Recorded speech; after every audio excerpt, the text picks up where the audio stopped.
ഇതിപ്പോ കിണ്ണം പടയം വെച്ചതുപോലെ ആയല്ലോടാ. ആകപ്പാടെ കടവും കടപ്പടി, കൂട്ടത്തിലൊരു ഉരുപ്പടി. പോരാത്തതിന് കയ്യിലൊരു കുറിപ്പടി. ജുബേ ഒരെണ്ണം തന്നില്ലേ? ഇനി ഇത് മുഷിന് നേരട്ടെ അപ്പ തരാം. എമ്മക്കെ കയ്യിലുള്ള വോട്ട് പോകാതെ നോക്കട്ടെ. അണ്ണാ കിട്ടിയ കുത്തൻ. എന്താണ് ഒരു സൈഡ് വലിവ്? മുതലാളി വിളിച്ച് വലിച്ചിട്ടല്ലേ? നീ പിടിച്ച് തള്ളല്ലേ? ഓഹോ, അപ്പൊ ഇവനായിരുന്നല്ലേ ഡ്രൈവർ? അവന് വിശക്കണുണ്ടാവും മുതലാളി. പാവം പറയാനറിയാൻ പാടില്ലല്ല, അതുകൊണ്ടാണ് അവൻ വലിച്ചു കയറ്റിയത്. കൂടുതലൊന്നും വലിച്ചു കയറ്റായിരുന്നാ മതി. ആശാനെ, 3 ചായ, 1 പാല് കുറച്ച് വിത്തൗട്ട്. അതാർക്കാ മുതലാളി വിത്തൗട്ട്?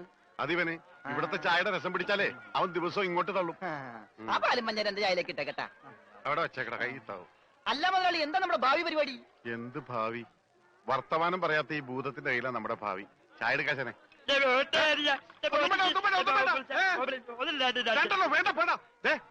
ഉത്സയാണെന്ന് പറഞ്ഞ വെള്ളം കൊടുത്തേക്ക്. പൊട്ടനാണ് മനസ്സിലാവൂല.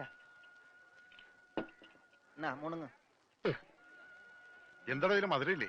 ഇവിടെയൊക്കെ വിത്തൗട്ട് എന്ന് പറഞ്ഞ മധുരം ഉണ്ടാവില്ല. ഓ, നമുക്കിട്ടെന്ന് വെച്ചല്ലേ. ഇതിനാണെങ്കിൽ ഒടുക്കത്ത മധുരോ. ഏതായാലും കുളിച്ച് ഇനി നനഞ്ഞു കയറാം. മുണുങ്ങ് ഒരെണ്ണം അവനോടത്തേക്ക്. മുണുങ്ങ്. മുതലാളി, അവനെ കാണാനില്ല.